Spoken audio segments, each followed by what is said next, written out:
everybody, Cutthroat Cure here from the Advanced Maneuvers team, bringing to you another Cutting Corners hobby tutorial. So, in today's tutorial, I actually wanted to go over an effect that I think adds a whole layer of depth to your models and could bring actually a little bit of life to the table. That effect today I'm talking about is going to be rust. I've had a lot of people ask me, how I do some of my rust and, maybe a little bit of hints and, ideas that I have about rust. And now I'm nowhere near a master, and there are probably a ton of other techniques that you could use to maybe achieve the same results or even better results.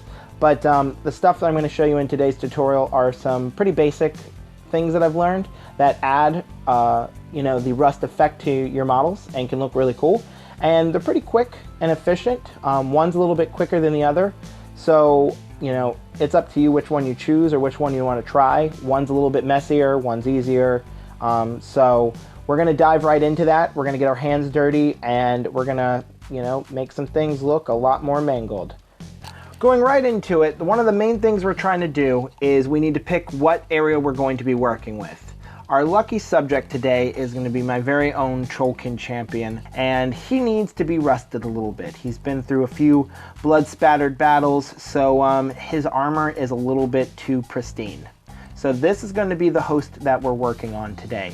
Now, one of the main things I'm going to be teaching you when working with rust is you can go absolutely crazy and rust everything. If you want, like your truck or your tank to be a complete rust bucket. Or you can put it more precisely in areas to kind of show that it's a little bit more weathered, and that can be a really cool effect. It's going to be that technique using a more precise weathered effect that we're going to be using. Hopefully I'll be able to do this back area to show that out, but yeah, so that's what we're going to be working with today. So let's go over some of the things we're going to need. Much like some of my other pigment videos, a lot of the tools are going to be the same. We're going to need things to make rust. So one of the things that we're going to try today is going to be the Secret Weapon Pigments Rust Orange. I think this adds a lot of texture, especially when mixed in with like more of a brown color. This can add a lot of, as I said, texture and make it more gritty, and I like that. I also have a Burnt Umber by Vallejo Pigments. I'm going to be mixing this with the Rust Orange to kind of tie the colors in together and give it that rusty effect. You'll notice when you're working with rust that it has sort of a form to it, and I will show you a picture here in a minute of what it looks like and the example that I'm going to be using today. So, you kind of want to think about that when you're using it. Now, once again, using these two types of pigment, this is going to be one way that I make rust today. The other way that I'm going to weather for a rust effect is I'm actually going to go with GW and their technicals. I have to say, sometimes I can be a little harsh on GW, but when it comes to these two right here, they really knocked it out of the park. These two paints work magic when used together. So the two colors are Typhus Corrosion, which is actually like this brownish muck, and it actually has bits of grit in it, so that when you apply it, it actually dries with a little bit of hard pieces hanging out, which makes it really beneficial when you use the second part, which is RZA Rust. For any of you Wu-Tang fans, you should remember this. But you can take this and this is a dry brush material. As you can see, it's kind of thick.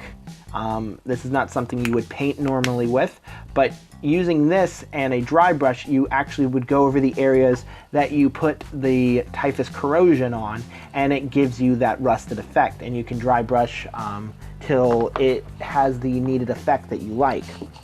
We're going to be using both today to kind of test the two different styles, and whichever you like a little bit more or whichever you feel like trying, definitely I would suggest going with those.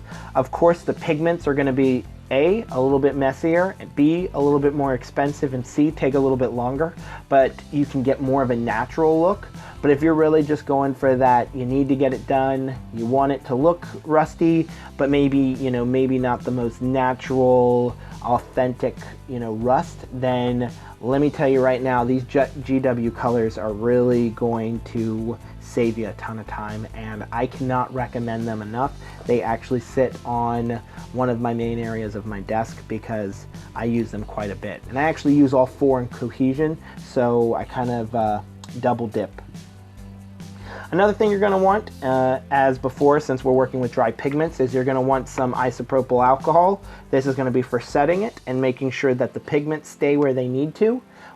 This is only going to be for the 2 dry pigments that we use. So the Orange Rust by Secret Weapon and the Vallejo Pigment Brown Umber. This is for them. This is not for the GW stuff. I don't know what would actually happen if you put this on the GW stuff, and I care not to find out on a model I've spent a lot of time on. I'm just going to have some water here. I don't really see myself using this too much in this video, but it's here just in case. So let's just throw that in there. The handy dandy Q-tip. This is going to be really good for, you know, if I need to get pigments out of different areas. It's going to help me, you know, apply it if I need to do like more of a spackling motion. When it comes to more of like a spackling motion, Q-tips or a piece of foam are really beneficial. I actually went to Hobby Lobby and got some of these, like little sponge brushes, and you can see it has a little bit of metal in there, metal color. But just using pieces of these, you can get that kind of effect where you're looking for like a speckling, and this can be really good for that. We're gonna need our tiny cups. Once again, thank you to 7-Eleven for supplying me with some chiller cups. They help a lot. This one's actually got some isopropyl alcohol in it, which we're going to be using later. And my tiny cup, which I will be using to mix my burnt umber and rust orange pigments in. I also have my water cup. Any sort of water cup works. This one's a little bit dirtier because I've been using some pigments in it, but you know, it's just to clean off my brushes. An old used paper towel, because of course stuff's going to get messy and you need to clean it off. And then a number of, once again, shit brushes, as I so affectionately call them. So you can see they're not the best. Some of them are, I have 2 GW dry brushes, which are good for dry brushing, which used with their GW paints is quite beneficial. I also have an old GW wash brush. This is been through the ringer a lot. As you can see, bristles are literally falling out of it as I speak. But this is going to be really good for picking up some of the alcohol and applying it to the areas that I need. You can see that the alcohol has actually started to cause the bristles to fall out. So for a synthetic brush, that'll work for that. And then this chewed up, messed up brush that I have, this thing I have beaten to hell and back, but it's really good for applying the pigments and applying the other paints in a very like, you know, dabby motion. Like I like to stab a lot with it, so that's going to work really well for that. And lo and behold, we also have my Chick-fil-A tray. I got this at a Goodwill, or yeah, it was at a Goodwill, I'm pretty sure. And it's just here to make sure that I don't get my desk too messy when working with the pigments. Of course, the GW paints, technical paints, are going to be a little bit easier to use because I can kind of throw them around and they're really, you know, self-contained. But the pigments can get everywhere, and I just like to be better safe than sorry. So let's get right into this. So here is our unsuspecting individual, and as you can see, he has, let's see if I can get it to focus, he has a decent amount of armor on him. He's actually a lot of armor. He's super bright today, there we go. So he's got a lot of armor on him, and I want to mess it up a little bit, at least the silver parts, because I want him to look more like he has been through the ringer and back. And you can actually see his shoes where I did pigments on, and like muddy pigments onto his shoes in an earlier video. And And I think I did on this side too. Yep, you can see it right there. But the rest of him is just way too clean. So let's mess that up.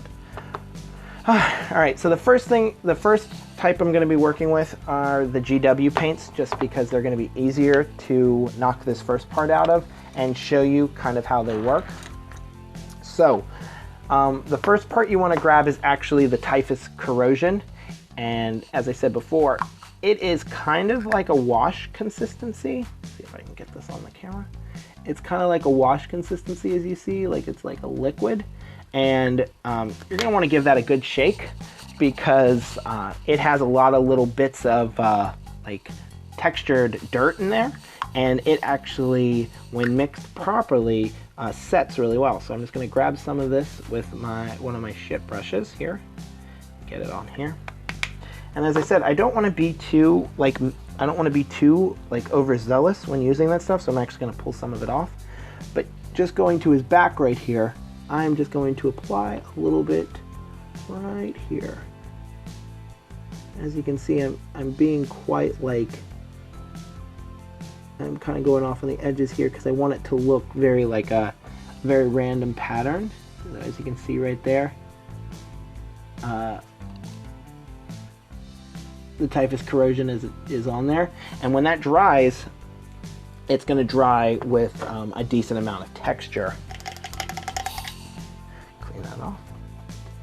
All right, let me grab actually a different brush, just because I want to be I want to be even more precise with this rust effect. So I'm using an Artist Loft brush that I got from, this is an Artist Loft #1 that I got from Michaels. And I'm actually going to go right here on his plates, and I'm just going to kind of pat it, and then pat some down here, and put a little bit over here. Now, the cool part about weathering effects like this is that they can help you with two things. A, they can add a lot of extra life to your model, just because they, when they dry up, it's going to add a different color. It's going to add that weathering effect that makes your model look more dynamic.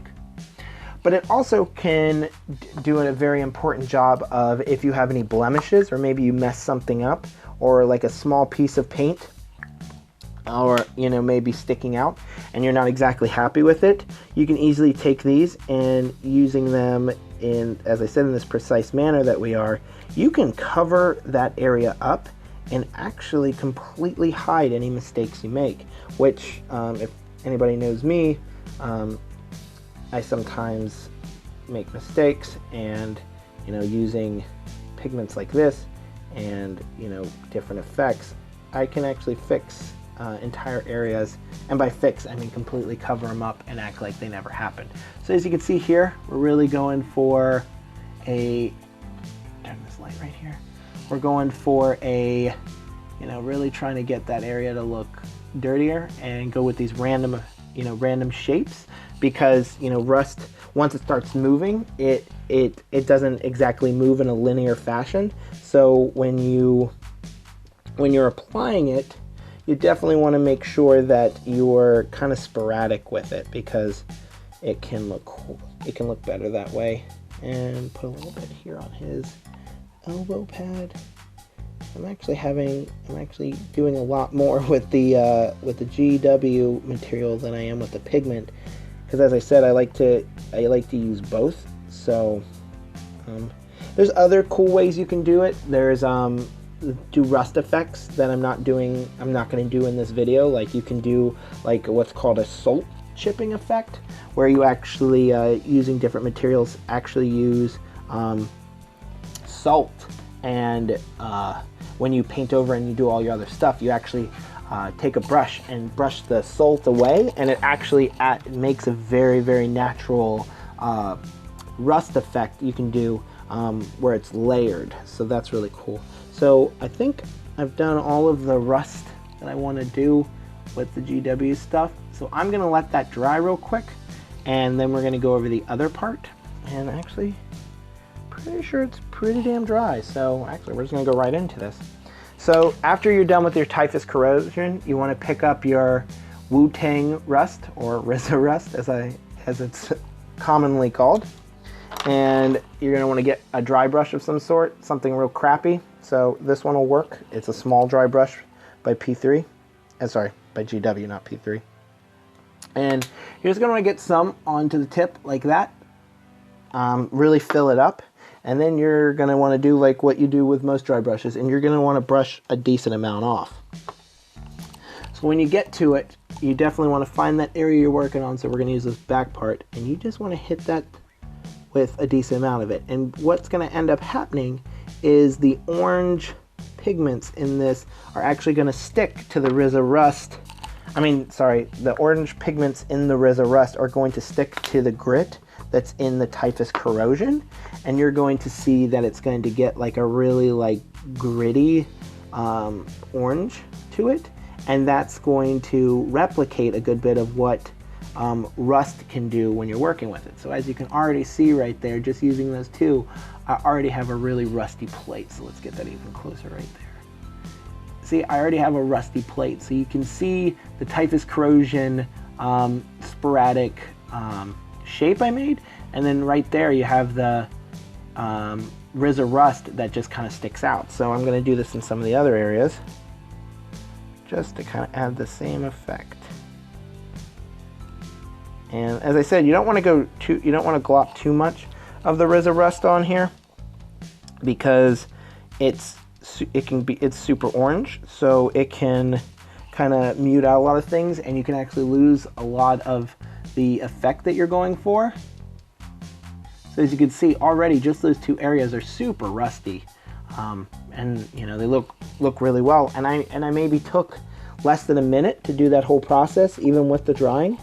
So what I'm going to do right now is I'm just going to go over and hit a few more of these smaller areas with this RZA rust just to knock out this part, so that we can move on to using the other stuff. And I'm actually going to leave his arm plate to use the pigments over the typhus corrosion.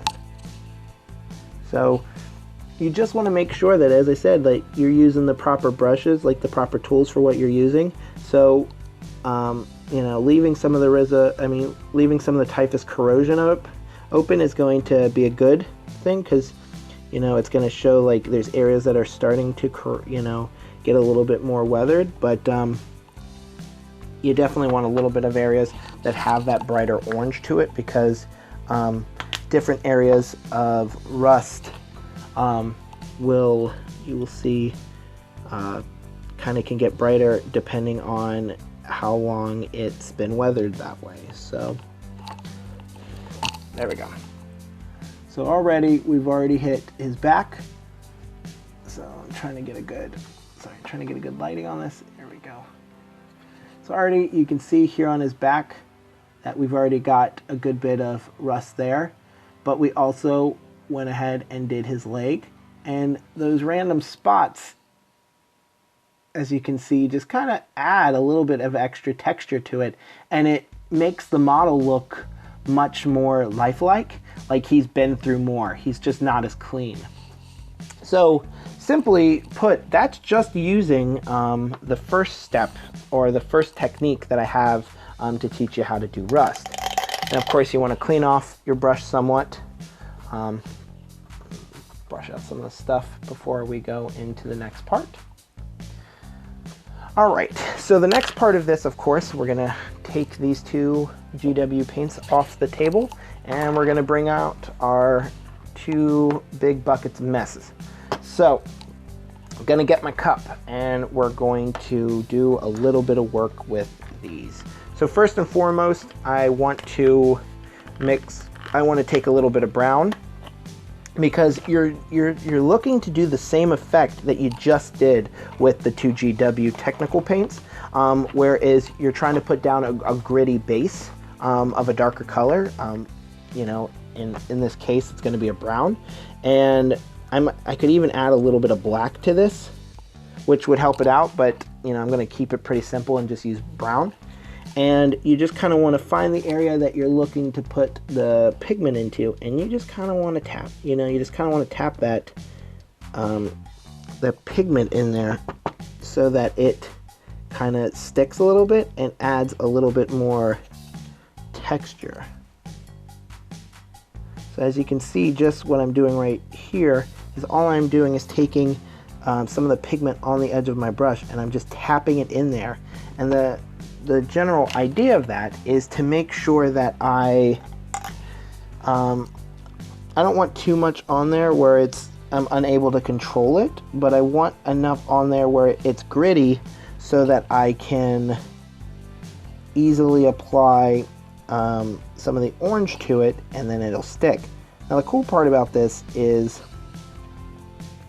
because I'm using these dry pigments, I don't really need to do the dry brushing as much because they're already textured since they're dry pigments. So I can just take this orange right here and mix it in with my brown.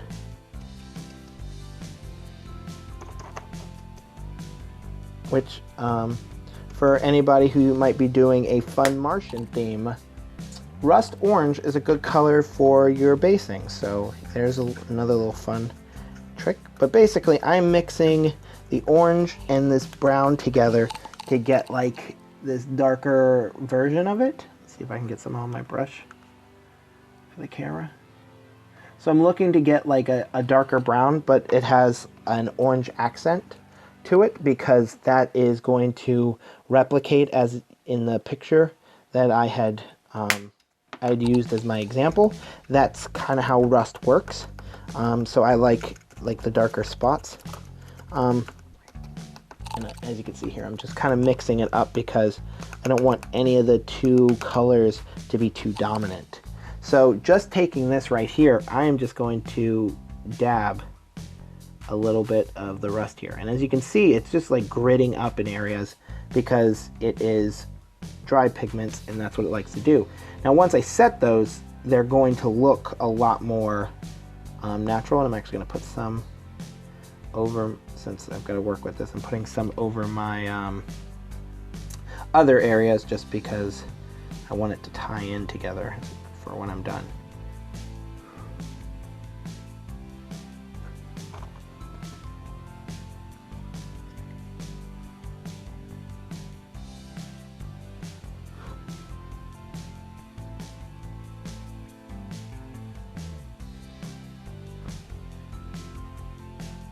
And I'm just kind of playing around, dropping a little bit of pigment here and there, just trying to add a little bit of that extra liveliness that I like to put onto my models, not to mention the texture that it can bring. And I'm going to put a little bit on the area that I actually used the typhus corrosion on earlier and saved for the pigments, just so you can see how they all work together. Now you're going to keep hearing me like keep blowing on it, and that's just me blowing off the excess pigment that I don't want to stay around because it can get, if I put too much there, it's going to, it could look kind of unnatural. I definitely want enough to grit up just because that's what rust will naturally do, is it gets like a real gritty effect. But yeah, so I'll put a little bit here on the back because I can, and I think we are very much rusted. I think a little bit more than I kind of wanted originally, but hey, it'll work. He's a troll. He likes to get in there and get his stuff, beaten to shit. He doesn't take the best care. All right, so here we go. So I'm gonna clean off my pigments off my brush, and we're gonna take a look at them. So here we go, pre-setting. So right there is all the pigments that we had on his back here, and over on this side is all of the regular pigments that we used with that different effect. And of course, I'll take pictures of the model when it's done and put them at the end of this video so you can see the effects without so much light. Now what I'm going to do is I'm going to take the alcohol that I have and this brush, which I need to make sure is clean because I'm not trying to mix some of these other colors in here. And I'm going to get some of this alcohol, which is really strong. And I am just going to dab the areas. You know, I could use my airbrush to do the same thing that I'm doing right now, to lock these in, but I just figured for this video that using my brush is going to be a little bit more controlled, just because of how I'm doing it and the effect that I want. So as you can see here, I'm going to dab over his back. And, you know, if I really want to, I can take my brush and I can brush parts of it off so that it becomes a little bit more, you know, natural looking, and I can scrape pieces off. But as you can see, we're going to go up here and we're going to dab his neck here. And I want it to look very, you know, I want him to look weathered. I want him to look like he has been through a little bit. So we're gonna do his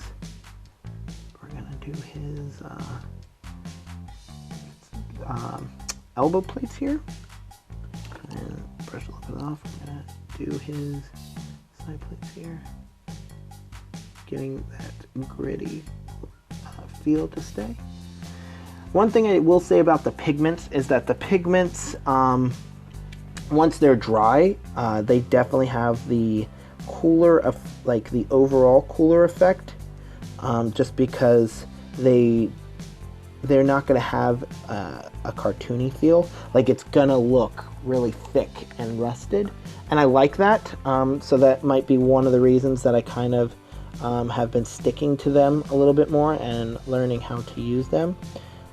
But you know, just playing around with both, as I said, you can do a lot of really cool things. So, oh, I forgot a little bit that was on this front. Let's dab a little bit more off. We're gonna do his little front thing here. As I said, I can take a little bit more of this pigment here. Well, it's got a little bit of this, well, it's got a little bit of the alcohol already there, and I can kind of mix it in. And what it's going to actually do is it's going to cause the pigment to set as I mix it in. So this can be a good thing because you can make the pigment sit really thickly, but it can also be a bad thing because you're causing the pigment to already set as you're beginning. So it's easier to make a mistake and not be able to fix it as easily. So that's something to definitely keep in mind. So I'm just, as I said, I'm going to put a little bit of pigment, I mean, not pigment, but alcohol here on his elbow, and then I'm going to dab my dry pigments into it, and it's going to cause them to sit very thickly on top of it and give it that like gritty, kind of rusty feel. And that's, you know, in all shapes and manners, that's what I was going for. Something about rust is rust likes to hit edges pretty frequently. Of course, whenever you're working with like a new technique or you're trying something, definitely make sure you look at reference material. We are a generation who is blessed with that of Google. So, you know, go onto Google Images, pull up whatever pictures, you know, have that rust effect that you really dig, and then, you know, just go to town, have fun, you know, look at what you want to do and try to copy it the best you can, because they do say that imitation is the highest form of flattery. So, you know, if you can imitate Mother Nature, you're doing pretty darn good job. So once again, I'm using a little bit more of that technique where I'm applying my alcohol to an area and then applying my pigments, because I want him to be very gritty and I want him to have that like dirty, you know, dirty, battle-hardened feel. Now you have to be really fast when you're doing this technique, just because, as I said, the way that alcohol works, it dries super quickly. So once you set it, you really want to kind of like you would with tongue twister, like you would with two brush blending. You just want to kind of get your one color down, and then you want to get that other one over and start working with that second material. And the cool thing is after I do all of this weathering, after I get all of this rust on here, what I will end up doing off camera is I will go back and I will take the highlights that I used for my metal, and I will tap and put little marks where the rust has caught, you know, might have chipped off, and that kind of just is like that extra little layer that just kind of, it's just an extra added effect, and it's, for me, it's something that I like to go on the look of my models. Once again, as you can see, I'm doing a decent bit more, and I could have just done the whole thing with the nothing but the typhus corrosion and the RZA rust, but and I would have had a great effect just with those alone. But you know, with what I have in mind and what I'm trying to do is I like using this pigment to go just that extra step. So I think that's pretty damn dirty. So I think that looks pretty good.